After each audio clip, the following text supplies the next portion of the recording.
তো নমস্কাৰ আমি এই ভিডিওটো দুটামান PYQs বুজিবলৈ চেষ্টা কৰিম তো আমাক প্ৰথম কোৱেশ্চনটো হৈছে কি যে আমাক কি দিয়া আছে এটা বৃত্ত দিয়া আছে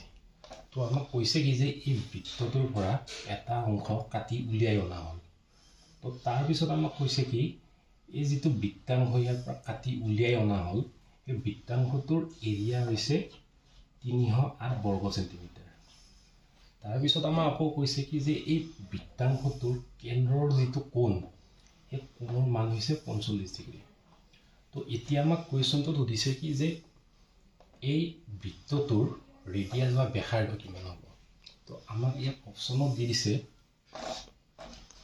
14 সেন্টিমিটাৰ 21 সেন্টিমিটাৰ 7 সেন্টিমিটাৰ আৰু 28 সেন্টিমিটাৰ তো এতিয়া আমি আগবঢ়াৰ আগতে আমি বস্তুটা ৰিকল কৰি লওঁ যে আমি প্ৰায় ক্লাছ 8-9 মানত এটা বস্তু পাইছিলোঁ যে যদিহে আমাক এটা বৃত্তাংশৰ কি দিয়া থাকে কেন্দ্ৰৰ কোণটো দিয়া থাকে আৰু ইয়াৰ ৰেডিয়াসটো দিয়া থাকে তেতিয়া ইয়াক কালি উলিওৱাৰ যেটো সূত্ৰ বা ফৰ্মুলা আছিলে সেইটো এনেকুৱা আছিল ইকুৱেল টু পাই r স্কয়াৰ বাই 360 ডিগ্ৰী ইনটু থিটা থিটাটো ইয়াৰ কেন্দ্ৰৰ কোণটো তো এতিয়া আমি এটা বস্তু চাও যে এই ফৰ্মুলাটো কেনেকৈ ডিৰাইভ হৈছিলে তুমি বস্তুটো এবাৰ চাই লৈছো এটো প্ৰায় এনেকুৱা ধৰণৰ আমি যেটো ঐকিক নিয়মৰ কিছুমান অংক কৰিছিলো যে 10টা কলমৰ দাম 100 টকা হলে এটাৰ দাম কিমান হ'ব তেতিয়া তিনটাৰ দাম কিমান হ'ব ঠিক একেদৰে এই বস্তু আমি ইয়াতে এপ্লাই কৰিছো আমি এটা বস্তু জানো যে বৃত্ত এটাৰ কেন্দ্ৰত 360 ডিগ্ৰী কোণ থাকে এই বস্তুটো যদি আমি ইয়াতে এপ্লাই কৰো তেতিয়ালে আমি এনেকৈ ক'ব পাৰো বস্তুটো যে 360 ডিগ্ৰী কোণ এটাত কিমান পৰিমাণৰ এৰিয়া থাকে হেয়া হৈছে পাই r স্কয়াৰ তো এতেকে 1 ডিগ্ৰী কোণ এটাত কিমান থাকিব পাই r স্কয়াৰ বাই 360 ডিগ্ৰী তো এতেকে থিটা ডিগ্ৰী কোণ এটাত কিমান পৰিমাণৰ কালি থাকিব পাই r স্কয়াৰ বাই 3 থিটা তো আমি এই বস্তুটো এনেকৈ ডিৰাইভ কৰিছিলো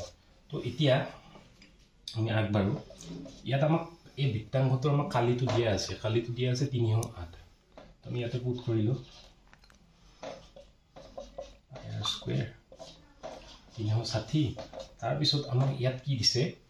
এই বৃত্তাংশৰ যেটো কোণ কেন্দ্ৰৰ কোণ এই কোণটোৰ মানটো আমাক দি দিছে তো তাৰ মানটো কিমান আছিল 45 ডিগ্ৰী তো এতিয়া আমি যদি এখিনি সিম্পলিফাই কৰিলে আমি কি পাম যে 45 এৰে 360 8 বাৰ যাব 8 5 গুণ 40 ৰ কিন্তু হাতে 4 8 4 32 32 34 8 বাৰ গ'ল তো 8 বাৰ যোৱাৰ পিছত এতিয়া আমি কি কৰিম r টো এটা সাইডত ৰাখি বাকি সকলোখিনি মানে ইফালে লৈ আহিলো ইফালে আনিলা 8 টো ইয়াতে হৰণ হৈ আছে ইফালে পূৰণ হ'ল তাৰ পিছত কি হ'ল এটা পাই ভ্যালু হৈছে 22/7 কিন্তু যেতিয়া আমি ইয়াক এইফালে লৈ আহিম হৰণটো পূৰণ হ'ব পূৰণটো হৰণ হৈ যাব তো উল্টি যাব 7 = r স্কয়াৰ তাৰ পিছত আমি যেতিয়া এইখিনিক সিম্পলিফাই কৰিম সিম্পলিফাই কৰাৰ পিছত আমি r স্কয়াৰৰ ভ্যালুটো পাম 784 তো এতিয়া কথা হৈছে কি যে এতিয়া আমি ইয়াৰ পৰা এনে দুই ধৰণে আগবাঢ়িব পাৰো এটা তো হৈছে কি যে আমি পূৰণ কৰি চাব পাৰো ডিজিটবোৰ যে সাপোজ ৰইলো 26 26 গুণ কিমান 27 27 গুণ কিমান হয় আৰু আন এটা হৈছে স্মাৰ্ট এলিমিনেশন তো আমি যদি স্মাৰ্ট এলিমিনেশন এনেকুৱা ধৰণে কৰো যে আমি জানো যে 25 25 গুণ কিমান হয় 625 আৰু 30 30 গুণ কিমান হয় 900 তো যেহেতু এই ডিজিটটো এই দুটা ডিজিটৰ মাজত আছে তো অবিয়াসলি ইয়াৰ পৰা আমি এটো এচিওৰ হ'ব পাৰিম যে আগৰ ভ্যালুটো অৰ্থাৎ ইয়াৰ যেটো বৰ্গমূল হ'ব এই বৰ্গমূলটো 25 আৰু 30 ৰ মাজত থাকিব তো 25 আৰু 30 ৰ মাজত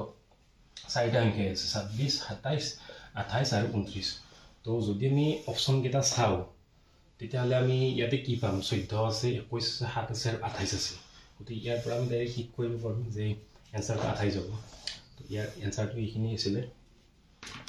তাৰ পিছত আমাৰ নেক্সট কোৱেশ্চনটো হৈছে যে আমাক দিয়া আছে কি a square plus b square plus c square value দিয়া আছে আমাক 9 তাৰ পিছত আকৌ দিয়া আছে ab plus bc plus ca = 8 তো আমাক ওলাব দিছে ইয়াত কি যে a plus b plus c এর ভ্যালু কিমান হয় sorry a plus b plus c minus 3 value কিমান হয় এটা অপশন কেটা দি দিছে 5 3 তাৰ পিছত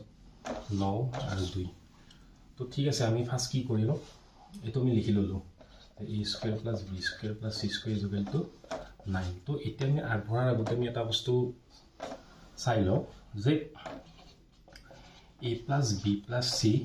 whole square ইয়াৰ সিম্পলিফিকেশন তো কি হ'ব বা ইয়াৰ ফৰ্মুলা তো কি হ'ব তো জানিলে তো বাৰু ভালে যদি কোনো পাহৰে তেতিয়ালে আমি বস্তুটো এনেকৈ উলাই লব পাৰো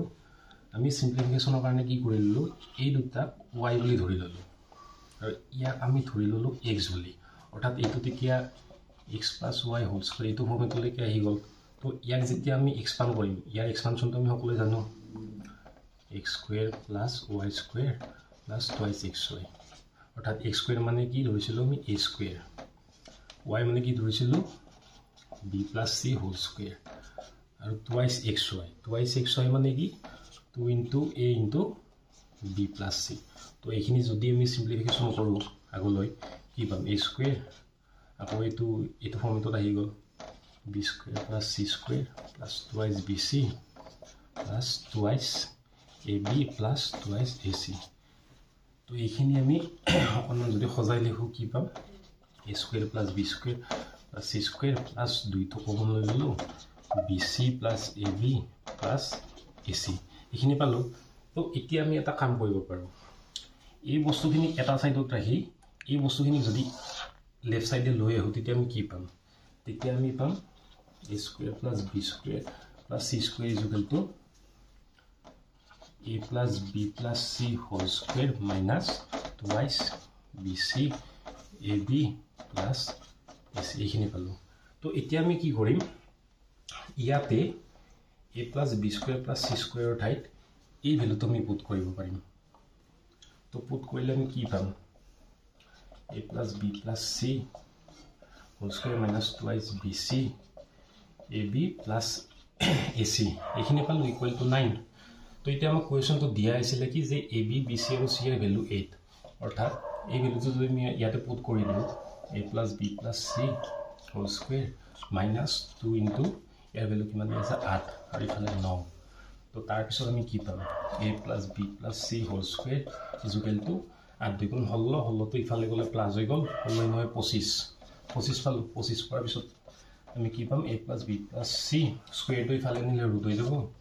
ৰুট হলে আমি ইয়াৰ ভ্যালুটো কি পাম 5 তো অৰ্থাৎ আমি এতিয়া আমাক কিহৰ ভ্যালু লাগে a plus b plus c minus 3 value লাগে a plus b plus c value পালো আমি 5 5 ৰ পৰা 3 গলে 2 তো ইয়াৰ আনসাৰটো হ'ব 2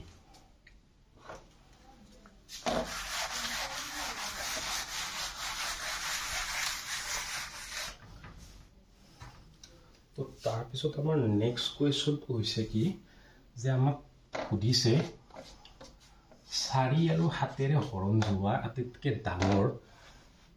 তিনিটা অংক বিশিষ্ট সংখ্যা কোনটো আমাক অপচনত দি দিছে 960 980 990 আৰু 970 অৰ্থাৎ আমাক সুধিছে কি যে 4 আৰু 7 দুটাই দি হৰণ যোৱা আটাইতকৈ ডাঙৰ তিনি অংক বিশিষ্ট সংখ্যা তো এতিয়া আমি কি কৰিম যেটো আমাক কন্ডিশন এটো দি দিছে যে 4 আৰু 7 দুয়োটাৰে মানে সিমultaneously হৰণ যাব লাগিব তো তাৰ কাৰণে আমি কি কৰিলাম লিষ্ট কমন মাল্টিপল অৰ্থাৎ আমি এলসিএম টো লৈ লম তো এলসিএম এই দুটাৰ এলসিএম কি হ'ব 7 4 গুণ 28 তো এতিয়া কথা হৈছে কি যেহেতু আমাক সুধিছে যে আটাইতকৈ ডাঙৰ তিনি অংক বিশিষ্ট সংখ্যা এই দুয়োটাৰে হৰণ যোৱা তো এটা কথাটো হৈছে কি যে আমি জানো যে তিনি অংক বিশিষ্ট আটাইতকৈ ডাঙৰ যিটো সংখ্যা সেই সংখ্যাটো হৈছে 999 তো তাৰ পিছত তো 4 ডিজিট সংখ্যা স্টাৰ্ট হৈ যায় তো আটাইতকৈ ডাঙৰ তিনি অংক বিশিষ্ট সংখ্যা হৈছে 999 তো এতিয়া আমি কি কৰিব লাগিব এই 999ক এই এলসিএম টোৰে ডিভাইড কৰিব লাগিব এলসিএম মানে 28 টোৰে তো যেতিয়া আমি ডিভাইড কৰিম ডিভাইড কৰাৰ পিছত ইয়াৰ আমি ৰিমাইন্ডাৰ বা বাকি হিচাপত পাম 19 অৰ্থাৎ 19 বাকি পাম তো এতিয়া এই যে তুমি ৰিমাইন্ডাৰ বা বাকি পালো 19 সি মানে আমাক এটা বস্তু এটা ইংগিত কৰি আছে তো সি কি ইংগিত কৰিছে সি আমাক কৈ আছে যে এই 28 হৰণ যোৱা মানে কি 4 আৰু 7 দুটাৰে মানে একে টাইমতে সিমুলটেনিয়াছলি হৰণ যোৱা তো এই 28 হৰণ যোৱা আটাইতকৈ ডাঙৰ যিটো 3 অংক বিশিষ্ট সংখ্যা এই 3 অংক বিশিষ্ট সংখ্যাটো এই 999 কৈ 19 কম আৰু বেছি তো হ'বই নোৱাৰে অবিয়াছলি কমেই হ'ব তো এই ইয়াতকৈ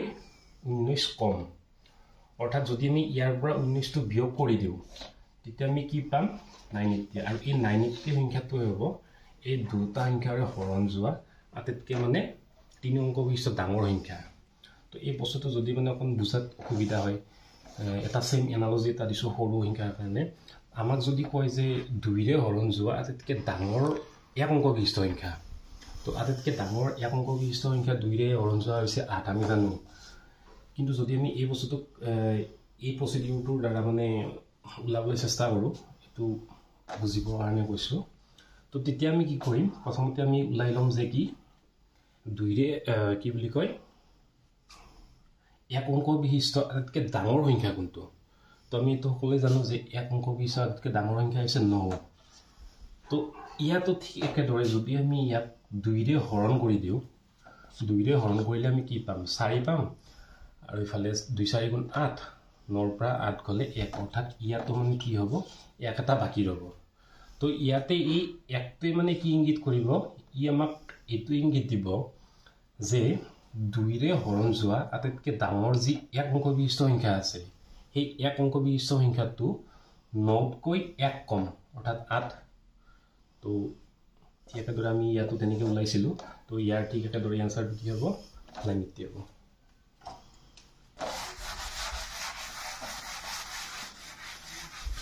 তো এতিয়া আমাৰ নেক্সট কুৱেশ্যন এটা আছে এইটো নাম্বাৰ এনালজি হয় 2:5 দিয়া আছে তাৰপিছত আমাক দিয়া আছে 7:2 কিমান হ'ব আমাক সুধিছে ইয়াতে এনচাৰ দিয়া আছে কি 10 15 তাৰপিছত 13 আৰু 11 এটা কথাটো হৈছে কি যে বহুতে মানে কি কৰিব এই যেতিয়া মানে নিউমাৰিকেলটো দেখিব দেখাৰ লগে লগে মানে কি কৰিব 15 টিক কৰিব 15 কেনেকৈ ওলাব যে 5 মানে কি 2 পূৰণ 2 যোগ 1 এই বস্তুটো ইয়াতো ৰেপ্লিকেট কৰিব যে 7 পূৰণ 2 যোগ 1 এনচাৰটো 15 হ'ব লাগে তো এটা কথাটো হৈছে কি যে 15টো ইয়াৰ এটা এনচাৰ হয় কিন্তু সি মানে লেছ একুৰেট অৰ্থাৎ ইয়াৰ মিনিংটো এইটো যে 15তকৈও মোৰ একুৰেট এনচাৰ এটা ইয়াতে আছে আমাৰ অপশ্যনত তো তাৰ কাৰণে আমি বুজিব লাগিব কি প্ৰায়ৰিটি লিষ্টৰ কনচেপ্ট এতিয়া এটা নিউমাৰিকেলৰ দ্বাৰা মানে প্ৰায়ৰিটি লিষ্টৰ সামেশ্যনসমূহ বা নিউমাৰিকেলসমূহ বুজাটো সম্ভৱ নহয় বাট ষ্টিল মই এটা আভাস দিবলৈ চেষ্টা কৰিছোঁ যে প্ৰায়ৰিটি লিষ্ট মানে কি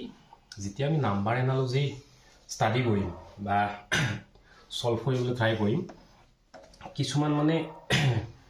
এপ্ৰ'চক যি এপ্ৰ'চসমূহৰ দ্বাৰা মানে আমি ইয়াত ছল্ভ কৰি প্ৰব্লেমবিলাকক ছল্ভ কৰোঁ সেই এপ্ৰ'চবিলাকক মানে কি কৰা হয়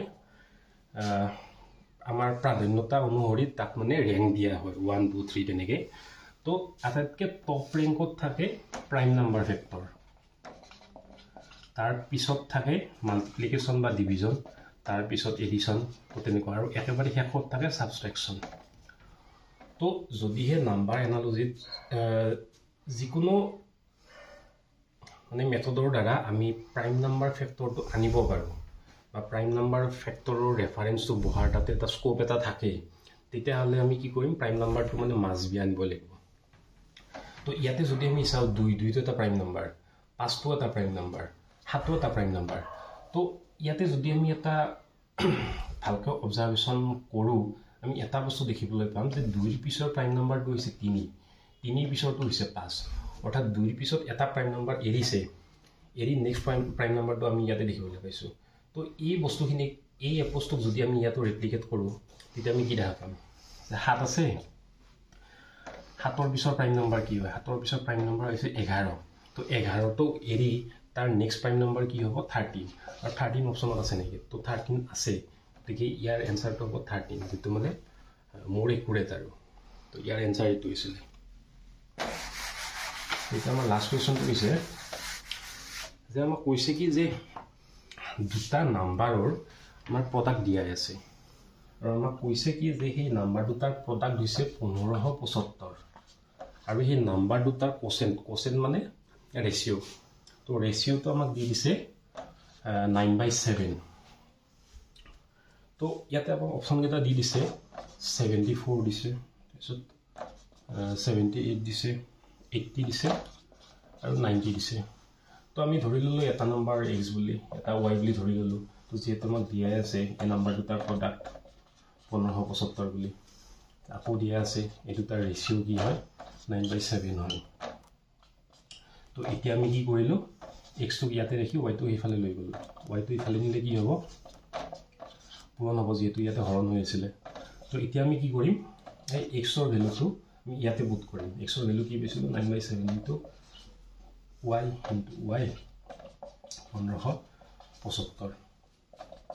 অর্থাৎ y স্কয়ার ইকুয়াল টু কি পাম 1575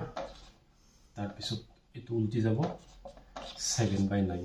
তো যেতিয়া আমি এইখিনি সিম্পলিফিকেশন কৰিলে